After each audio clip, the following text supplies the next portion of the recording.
আসসালামু আলাইকুম। আপনারা ব্যাকে কিনে আছেন, আশা করি ব্যাকে ভালো আছেন। তাই যাই তরকারি রাঁধিয়াম বুঝছেন নি। তো প্রথমে কড়াই গিয়া দিছি চুলার উপরে দিয়ে অনায় একখানা বালা তেল দিই, একখানা বালা তেলটা গরম করে লইছি।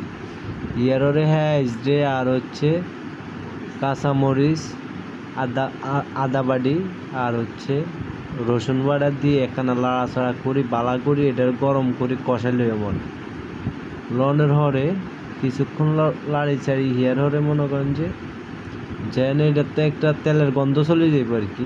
তেমন না একখানি হানি ডালি দিয়ে সামান্য পরিমাণে হানি ডালি দিছি।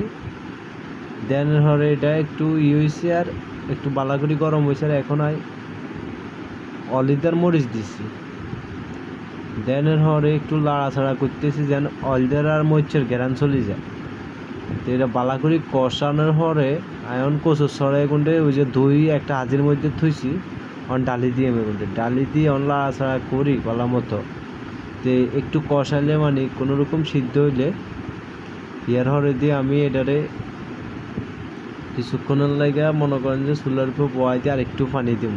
পানির পরিমাণ কমে গেছে, তখন আর একটুখানি হানি দিলেছি, আর একটু হানি দিছি। দেন হরে এখান দিয়ে আবার মাছ বাইজতে আছি। তার মাছ ভাজাও এখান দিয়ে আপনারা চান মাছ ভাজাও মনে করেন যে এই যে হয়ে গেছে করা, আর একটু মাছ কিনে একখানা লাড়ি ছাড়ি দিব। এখান দিয়ে কচুর ছড়াই কিনতে লাট্টা মাছি চারটা আছি, আর এখান থেকে ওইখানে উতরাইতে আছে। উতরানো হরে দিই যখন আর এখান দিয়ে মনে করেন যে আমি আবার ফোনে কথা কইতেছি মাছ কিনতে ওই যে যেখানে বাইজি এখানটাও নাই কচুর ছড়ার মধ্যে ডালি দিও। বেডা মানুষ বলে কথা, আমরা আদা কি ওইসিনি না অন্য একখানা জানাই না। আর চ্যানেলিকে বেশি করে সাবস্ক্রাইব করে দিয়ে।